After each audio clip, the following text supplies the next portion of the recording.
अरे खुदा के कहर से डर, मजलूमों की आह लग जाती है। कौन मजलूम? हाँ, वो मजलूम जिन्होंने अपनी खुशियों की खातिर मेरी खुशियों को बलि पे चढ़ा दिया, उन्हें आप मजलूम कह रही हैं? और वो घर उनका नहीं था, किराए का था, कंपनी ने दिया था और वापस ले लिया उन्होंने। मैं उस घर की बात नहीं कर रही, तू अच्छी तरह जानती है। मैं वो बात कर रही हूँ जो तू दिलकश से करके आई है। इससे कितना सुकून मिल रहा है ना अम्मा। मकसद में कामयाब हो गई मैं अपने। कैसे उसके दिल पे छुरियां चल रही होंगी और समर अपनी मुसीबतों का मातम मना रहा होगा। क्या क्या मिलेगा तुझे ये सब कुछ करके मायरा? देख नहीं रही आपकी बेटी कितने दिनों के बाद खुश हुई है? ये खुशी देखे ना अम्मा। तेरी मुस्कुराहट मुझे जहर लग रही है, मैं सच कहती हूँ। ये इंसाफ नहीं है मायरा। अरे अम्मा, इंसाफ का क्या करना है? मेरे पास तो मेरा मुंसिफ है, मुझे और कुछ भी नहीं चाहिए। लेकिन वजाहत मुंसिफ को अपने साथ रखने पे राजी नहीं हुआ ना। तू अपने मिशन में नाकाम हो गई है बेटा।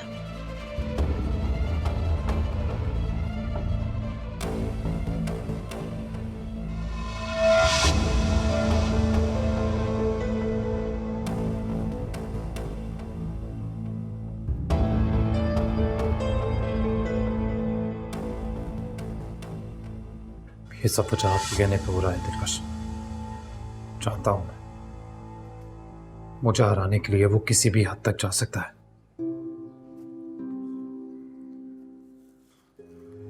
और यहां मेरे हालात ऐसे हैं कि कोई अच्छी नौकरी मिले ही नहीं रही, और जो मिल रही है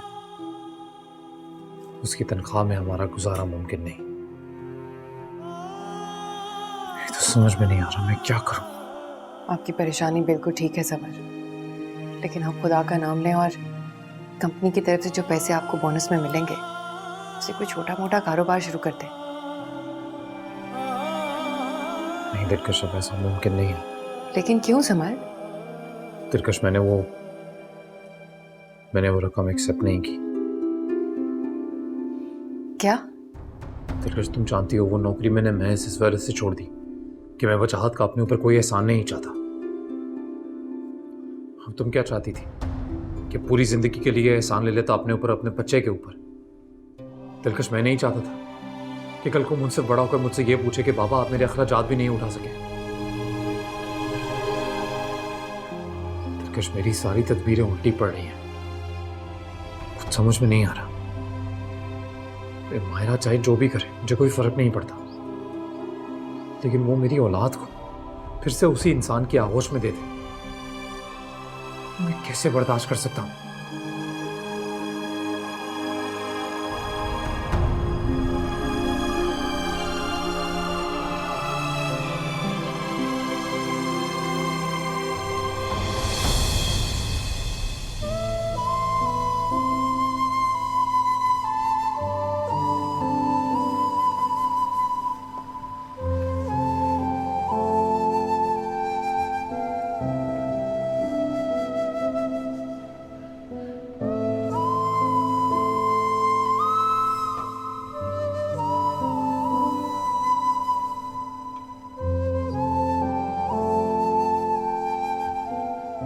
सही तरह चेक कर लो भाई, पूरी की पूरी जेन्युइन है। हाँ भाई, चेक तो करनी ही पड़ेगी, जाहिर है सौदा ऐसे थोड़ी होगा। हाँ हाँ बिल्कुल सही तसल्ली कर लो, जेन्युइन माल है। वैसे क्या मांग रहे हो इसके? 6 लाख रुपए मांग रहा हूँ। 6 लाख रुपए? 6 लाख रुपए कुछ ज्यादा नहीं है? 6 लाख रुपए ज्यादा नहीं है, आप पहले मार्केट टच कर लो। वैसे बात तुम्हारी ठीक ही है, मार्केट में इतने की होगी। अच्छा ये गाड़ी देख रहे हो, ये जो साथ में खड़ी हुई है, ये वाली कितने तक की होगी ये? ये गाड़ी बेच के वही गाड़ी तो खरीदना है मैंने। अच्छा तो ये बेचकर आ जाएगी? नहीं नहीं, कुछ पैसे और डालूंगा तब वो गाड़ी खरीदूंगा। अंदाजन कितने पैसे डालने होंगे? 2-4 लाख रुपए डालूंगा और सेकंड हैंड खरीद लूंगा। बस? हाँ हाँ, क्यों नहीं। जैसी गाड़ी समर भाई के पास है, बिल्कुल वैसी। तो ठीक है फिर, मैं भी यही गाड़ी खरीदूंगा। लाओ बयाना दो। अरे नहीं नहीं, इस गाड़ी की बात नहीं कर रहा, उस गाड़ी की बात कर रहा हूँ, वही खरीदूंगा मैं। अच्छा तो फिर ये गाड़ी? असल में ये गाड़ी थोड़ी छोटी है, मुझे थोड़ी बड़ी गाड़ी चाहिए। ठीक है भाई, तुमने मेरा सारा टाइम बर्बाद कर लिया। पहले बोलते तो मैं पहले ही चला जाता। अरे नहीं नहीं, बहुत माजूर।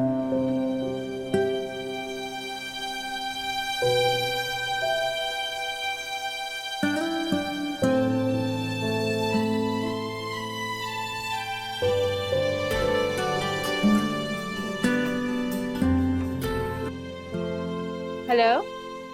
हाँ बुशरा, वो मैंने गाड़ी देख ली है। क्या नाम, हमने फैसला किया था कि हम वो गाड़ी नहीं लेंगे। अभी हमने वो गाड़ी नहीं ली तो हम इतना झगड़े हैं। अगर ले लेंगे तो पता नहीं क्या फसाद खड़ा हो जाएगा। अरे ना झगड़ा होगा ना फसाद होगा, बस हम मिलके घूमेंगे इस गाड़ी में। सच्ची? तुम्हारी कसम बुशरा, हम अपना कुछ जेवर बेच देंगे। क्या? हाँ, लेकिन इस बात का तस्करा किसी से करना मत। लेकिन नाम, वो जेवर तो किसी की निशानी है ना आपके पास? नौशी की निशानी मेरे पास उसकी बेटी है। उसकी बेटे की खुशी के लिए, उसके आराम के लिए गाड़ी ले रहा हूँ। मैं घर आ रहा हूँ बुशरा, तुम बस जेवर निकाल के रखना है। तुमने पहली बार कोई फरमाइश की, उसे पूरा जरूर करूँगा। जी ठीक है, अल्लाह हाफ़िज़।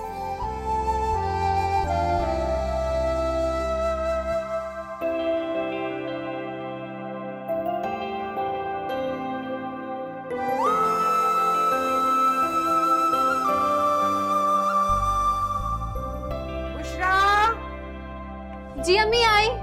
चूल्हा तो मैं बंद करके आई थी, पता नहीं बंद किया था नहीं किया था, याद ही नहीं आ रहा। अरे बुशरा, क्या कर रही हो? फुल्ला क्या करूं, कौन सा जेवर बेचूं, कौन सा रखूं? मुझे तो सभी अच्छे लग रहे हैं। इस मुसीबत में भी ना मुझे ही डालना था। बुशरा, मैं कब से तुम्हें आवाजें दे रही हूँ, तुम क्या कर रही हो? और ये क्या, ये जेवर निकाल के क्यों बैठी हो? जी अम्मी कुछ नहीं। कुछ नहीं? तो फिर ये बेवक्त जेवर लेके तुम क्यों बैठी हुई हो? वो अरे ये वो क्या लगा रखी है, अब कहो भी। मुझे राम ने मना किया कि मैं किसी को कुछ ना बताऊं। अच्छा ऐसा है तो मत बताओ, ये जेवर रखो और मेरे साथ आओ। नहीं, जेवर भी नहीं रख सकती मैं। क्यों नहीं रख सकती? वो राम घर आने वाले हैं ना। बात क्या है बुशरा, कुछ बताओ मुझे। अम्मी फिर आप मुझसे वादा करें कि आप इनको नहीं बताएंगी कि मैंने आपको सब बता दिया। वादा नहीं करूंगी, अगर वो मुझसे पूछेगा तो मैं झूठ भी नहीं बोलूंगी। उफ, यही तो मुसीबत है, पहले भी ऐसा ही हुआ था। क्या हुआ था? यही, उनको पता चल गया था सब। वही गाड़ी वाली बात? जी। देखो बुशरा, जो तुम्हारा हक है वो तुम्हारा ही रहेगा, तुमसे कोई नहीं छीनेगा। रही बात इनाम की, तो उसको मैं कह दूंगी कि गाड़ी खरीदने में बुशरा की मैंने मदद की थी, और सैर करने भी ना मैं तुम्हारे साथ जाऊंगी। सच्ची अम्मी, आप बहुत अच्छी हैं। अच्छा चलो, अब ये जेवर अंदर रखो और मुन्नी को लेकर नीचे आओ। जी अम्मी। चलो मुन्नी, मैं जल्दी से रख के आती हूँ।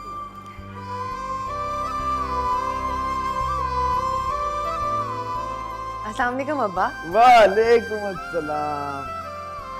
कब आए आप? बस अभी अभी आया हूँ। तुम्हें तो अपने अब्बू की याद कभी आती नहीं, इसलिए बिना याद किए ही चला आया। ऐसी बात नहीं है अब्बा, हमेशा याद रखती हूँ आपको हर दुआ में। आप बैठे ना, मैं चाय लाती हूँ आपके लिए। अरे नहीं नहीं, मैं बैठने नहीं आया, बल्कि मैं तो तुमसे बात करने बल्कि सौदा करने आया हूँ। कैसा सौदा? भाई मैं यहाँ मालिक मकान की हैसियत से आया हूँ। सारी शर्तें तुम्हारी मर्जी की, किराया भी तुम्हारी मर्जी का हो, बोलो मंजूर? ये कैसा सौदा है अब्बा जिसमें सामने वाले की कोई शर्त ही शामिल नहीं? सौदा तो बराबरी का होना चाहिए ना। बराबरी का सौदा कैसे हो? यहाँ तो किराएदार मालिक मकान की भी मालकन है। फिर तो सोचा जा सकता है, ये हुई ना बात। लेकिन अब्बा सबकी रजामंदी जानना जरूरी है। अरे मुझे किसी की परवाह नहीं है, मेरी बेटी हाँ कर दे बस। समर से पूछ के मैं आपको बता दूंगी। समर, आप आ गए। वो अब्बा ने आपसे कोई बात करनी है। कैसे हो समर बेटा? अच्छा अंकल। दिलकश प्लीज अपने बाबा को बता दो कि इनका ये सौदा हमें मंजूर नहीं है।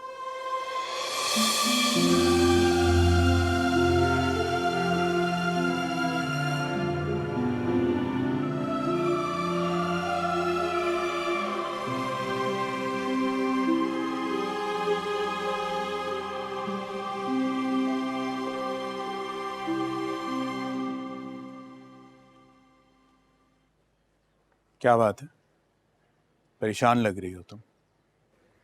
परेशानी की तो बात है, उसने जो भी कुछ कहा था सब झूठ था। किसने झूठ कहा? वजाहत ने। वजाहत ने?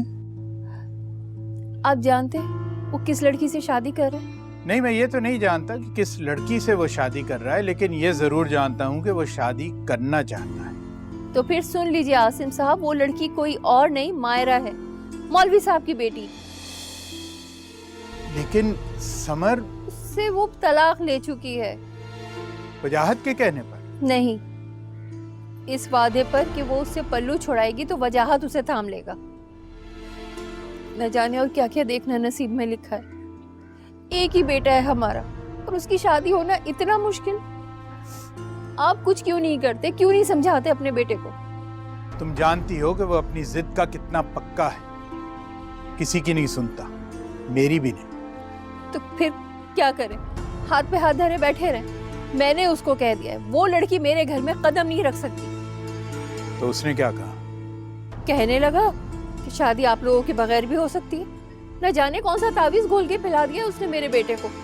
इसका मतलब है कि वो पीछे नहीं हटने वाला। आप हिमायत कर रहे हैं उसकी? नहीं, मैं हिमायत नहीं कर रहा, हकीकत बयान कर रहा। हो सकता है कि वक्त के साथ साथ हालात भी शायद बदल जाएं, उसका जहन बदल जाए, दिल बदल जाए। ये हकीकत नहीं है आसिम साहब, हिमायत ही है। और आप भी सुन लीजिए, मेरे जीते जी वो लड़की इस घर की बहू नहीं बन सकती।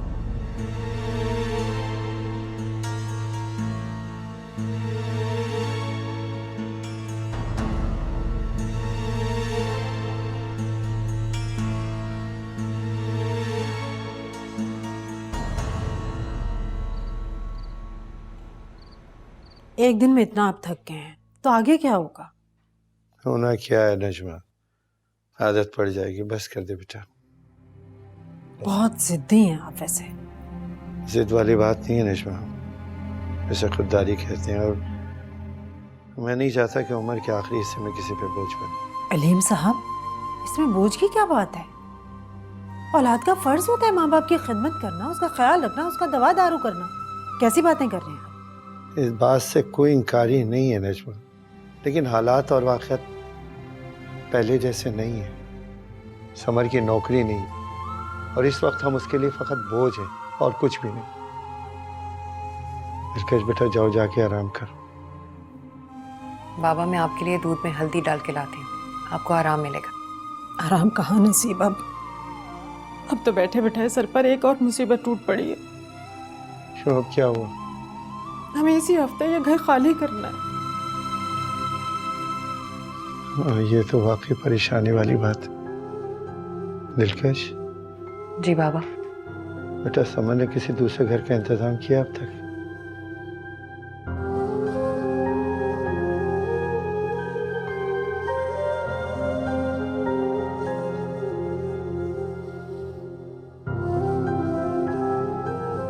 दिलकश, दिलकश,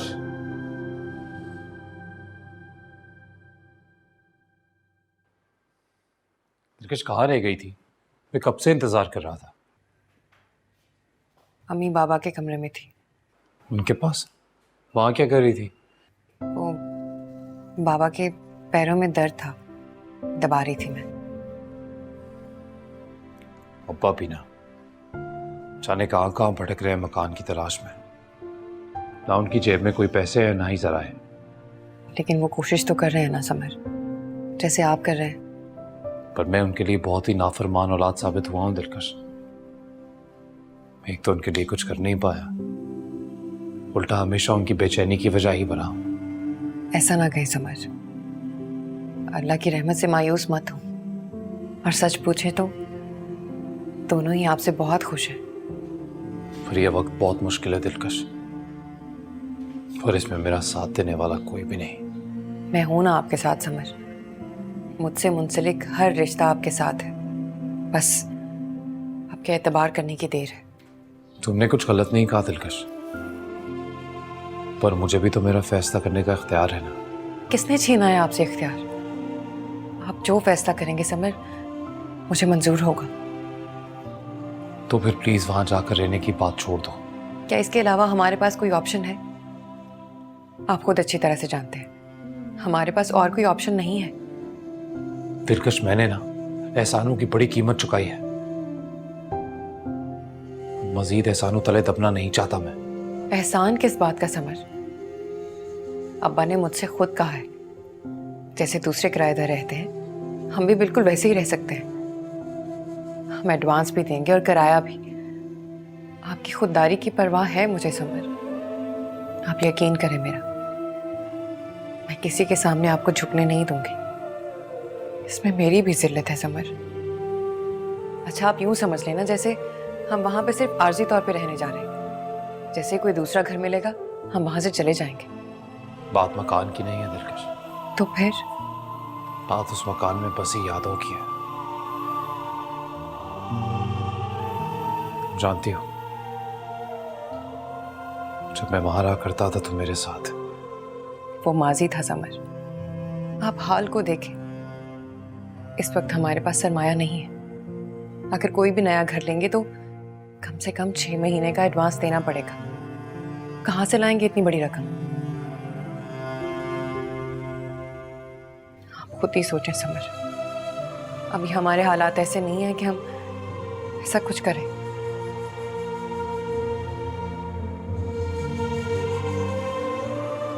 प्लीज समर।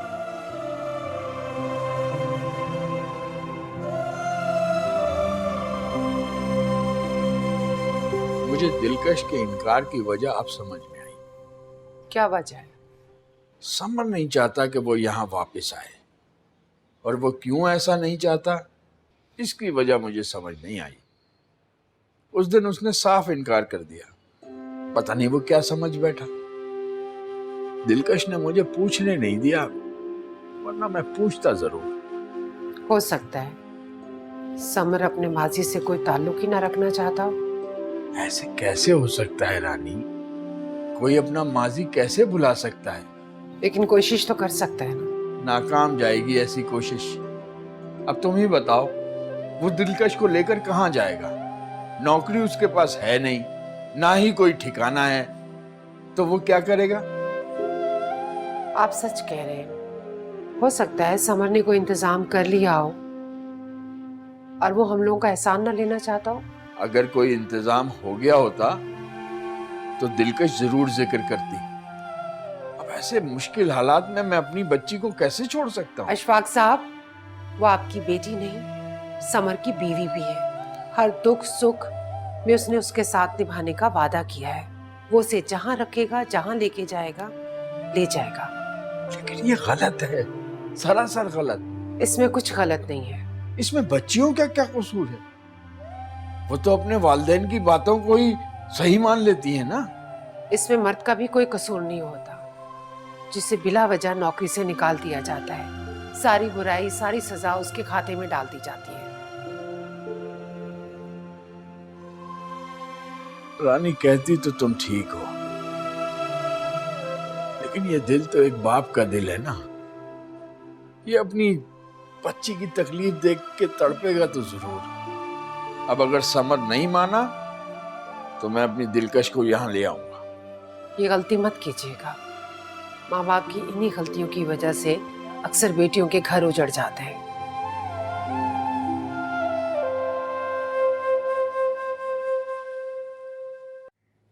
घर पहुंच गए? हाँ,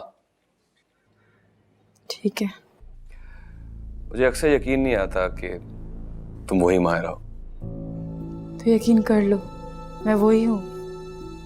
क्या बात है, तुम्हें घर पसंद नहीं आया? ऐसी बात नहीं है। तो फिर क्या बात है, मुझसे कहो। कह तो रही हूँ कि तुम हो कि समझ ही नहीं रहे। ओह, अम्मा भी यही कह रही थी, तुम्हारा मिशन फेल हो गया, वो कभी तुम्हारे बच्चे को नहीं अपनाएगा। इसका मतलब है कि तुम्हारी अम्मी समझ गई है। क्या? यही कि तुम्हारी नई जिंदगी में गुजरे हुओं की कोई गुंजाइश ही नहीं है। तुम क्या कह रहे हो, मुझे कुछ समझ नहीं आ रहा वजाद। मैं तुमसे बाद में बात करता हूँ। बाय। हेलो।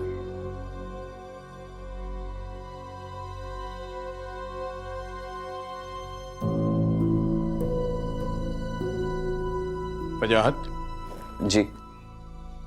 तुम शादी कर रहे हो? आपको मैंने बताया तो था अब्बू। कब?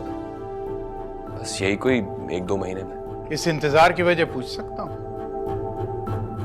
ओ, तो आप वजह अम्मी से पूछ कर आए हैं? देखो, खामखा अपने आप को मुसीबत में मत डालो।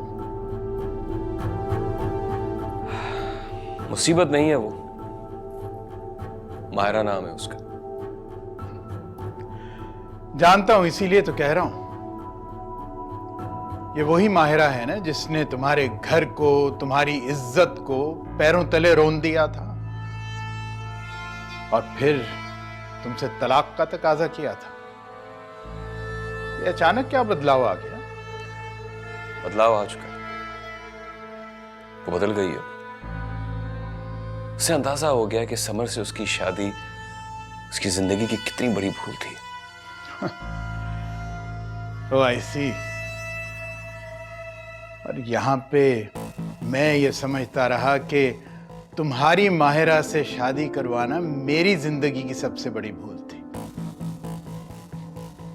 अब प्लीज आप लोग मेरा साथ दें, ये शादी हो जाने दें, मैं सब संभाल लूंगा। क्या संभाल लोगे तुम?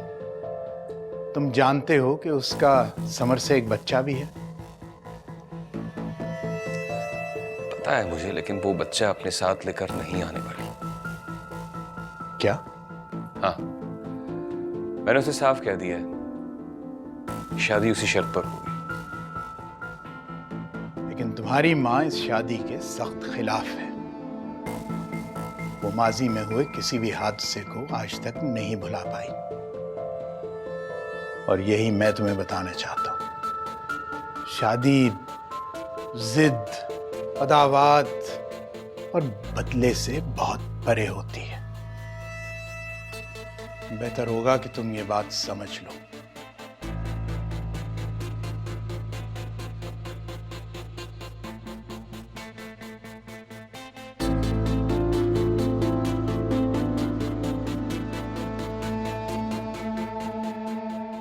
सच तो ये है दिलकश कि आज भी मायरा की याद में इतना दम है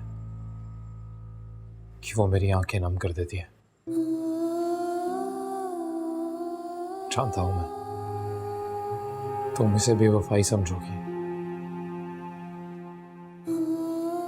दिलकश मैं क्या करूं, क्या करूं मैं ऐसा कुछ नहीं समझूंगी समर, जैसा आप सोच रहे हैं। मैं आपकी और माहिरा की मोहब्बत की पहली गवाह थी। मैं अच्छी तरह से जानती हूँ कि आप माहिरा से बहुत मोहब्बत करते हैं। तो फिर तुम मुझे उसी घर में जाके रहने को क्यों कह रही हो जिसकी हर गली, हर खिड़की, हर दरवाजे पे उसकी छाप है, उसकी याद जोड़ी है। कैसे रह पाऊंगा वहां? आपको जीना होगा समर, मैं जानती हूँ मुश्किल है, लेकिन इंसान अपनी पहली मोहब्बत को कभी नहीं भूल सकता, फिर चाहे उससे ज्यादा मोहब्बत करने वाला इंसान आपकी जिंदगी में क्यों ना आ जाए। दिलकश, मैं तुम्हारा मुजरिम हूं। कोई सुख नहीं दे पाया तुम्हें। समर, मेरी तरफ देखे, मेरी आंखों में देखे। आपको कहीं लगता है कि मैं आपको अपना मुजरिम समझती हूँ? आपने तो मुझे जीने की वजह दी है समर, अपनी जिंदगी में शामिल करके मुझ पे बहुत बड़ा एहसान किया है। इस एहसान का बदला मैं सारी जिंदगी आपका साथ देकर निभाऊंगी। समर, मैं आपको माजी से जीतता हुआ देखना चाहती हूँ। आप मुझसे वादा करें कि आप मुझे मायूस नहीं करेंगे।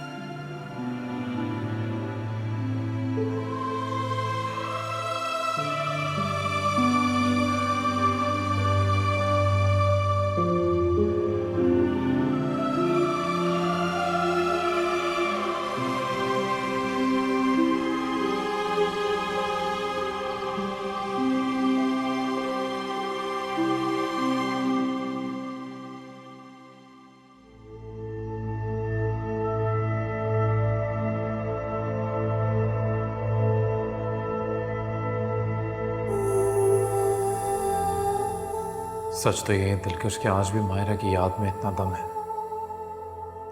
कि वो मेरी आंखें नम कर देती है।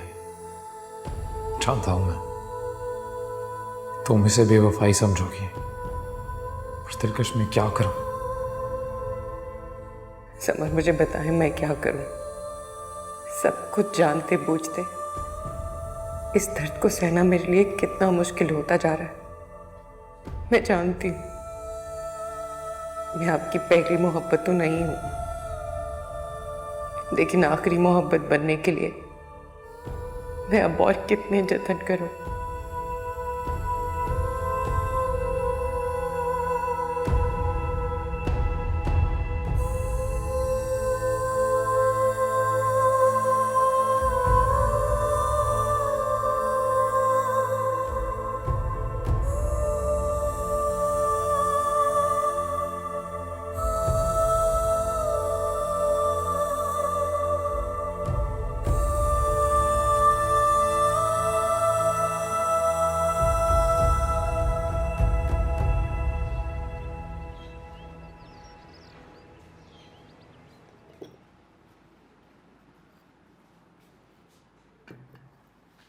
क्या बात है, आज नाश्ता तो बहुत मजेदार बनाया तुमने।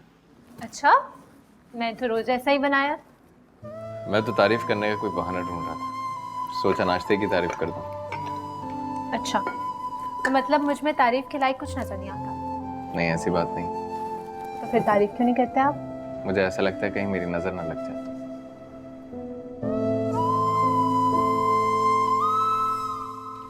कहाँ जा रही हो? कमरे में मुन्नी जा रही है।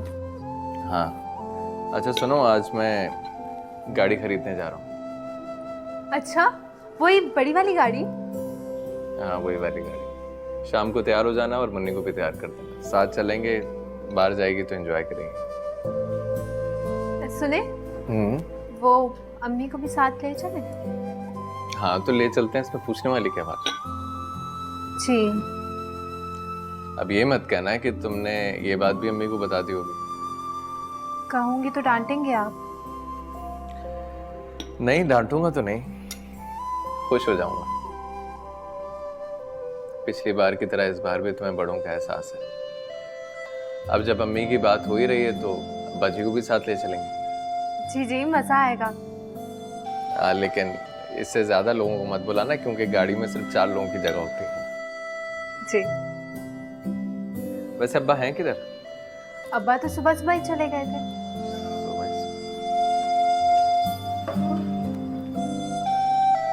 सुबह सुबह कहाँ जा सकते? आपको तो बहुत तेज बुखार है बाबा। नहीं बेटा, जरा सी हरारत को बुखार का नाम मत दो। बाबा, ये क्या हालत बना रखी है? आप जानते हैं ना, इस उम्र में आपके लिए इतना पैदल चलना ठीक नहीं है। पैर सूज जाते हैं आपके। कुछ नहीं बेटा, अब घर में बैठा बोर होता रहता हूँ, इसलिए सोचा कि थोड़ा वॉक पे निकल जाऊं। सेहत के लिए अच्छा होता है ना। देख रही हो दिलकश कैसे बहाने बना रहे हैं। अरे नहीं बेटा, बहाने क्या बनाऊंगा। बाबा इस उम्र में कोई इतनी वॉक नहीं करता। पैर देखिए अपने, ऐसे लग रहा है किसी मुशक्कत ज़्यादा मजदूर के पैर हैं। सच बताइए मुझे, कल कहाँ थे पूरा दिन? तुम खामखा शक कर रहे हो। इस उम्र में ऐसा हो जाता है बेटा, थोड़ा सा पैदल चलने से पाँव सूज जाता है। तुम ही बताओ बेटी, ऐसा हो जाता है ना?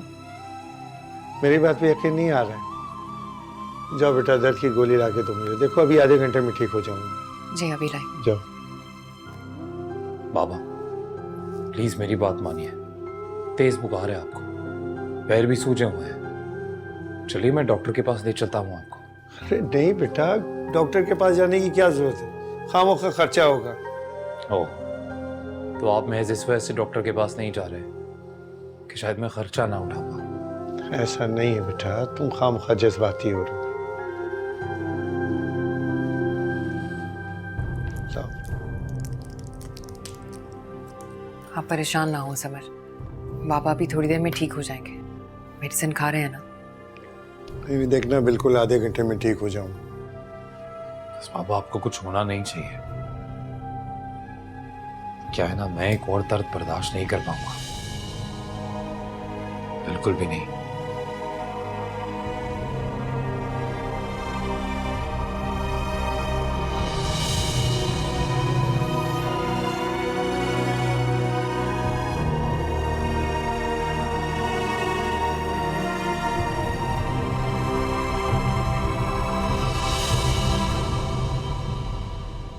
अब्बा मैंने समर से बात कर ली है, वो हमारे घर आके रहने के लिए तैयार है। तुम्हारा अपना घर है बेटी, जितने दिन चाहे रहो। हम महीने का किराया भी देंगे। जैसे तुम्हारी मर्जी। समर किसी के आगे हाथ नहीं फैलाना चाहते अब्बा, और मैं खुद भी नहीं चाहती कि उनका सर किसी के आगे भी झुके। जीती रहो बेटी, तुम्हारी माँ की अच्छी तरबियत इस बात का सबूत है। अब्बा हम लोग आज ही शिफ्ट हो जाएंगे। जरूर, मैं अभी तुम्हारी माँ को फोन करके खुशखबरी सुनाता हूँ।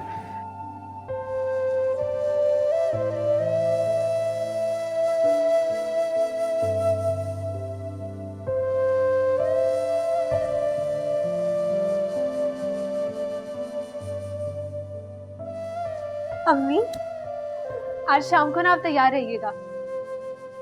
क्यों? कौन आ रहा है?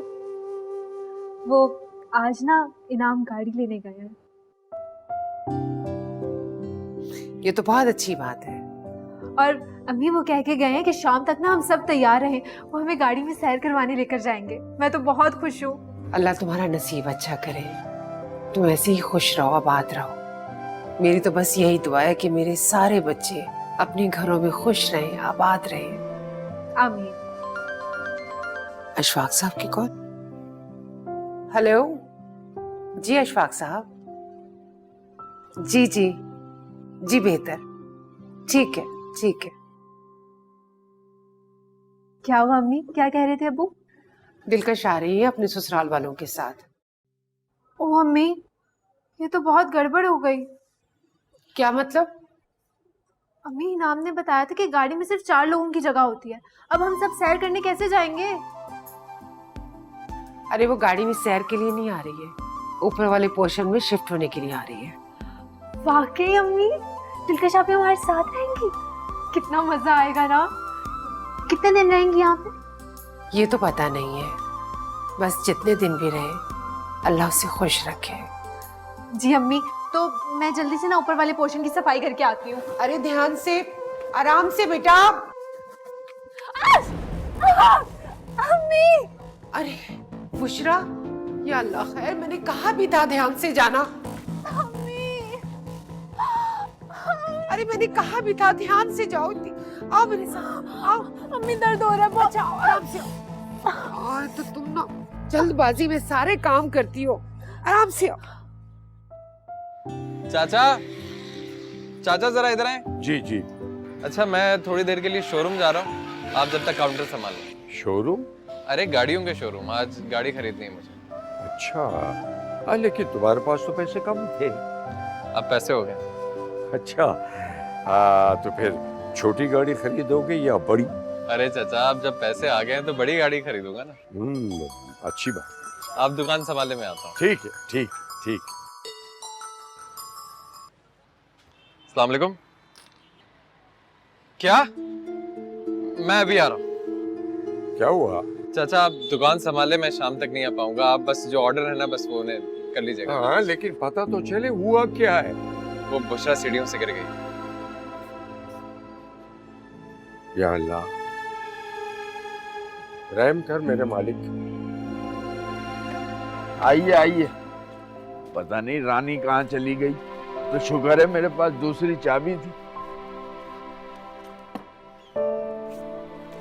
बेटा वो दूसरा बैग गाड़ी में पड़ा हुआ है, ले आओ और किराया दे देना टैक्सी वाले को। आप लोग बैठे आराम से, मैं आपके लिए चाय वगैरह का इंतजाम करता हूँ। नहीं नहीं, अब आप चाय की जरूरत नहीं है, मेहमान थोड़ी हैं हम, आपके किराएदार हैं। लो, तुम्हारी माँ का फोन आ गया। हाँ भाई, कहाँ हो? मैं दिलकश और वो क्या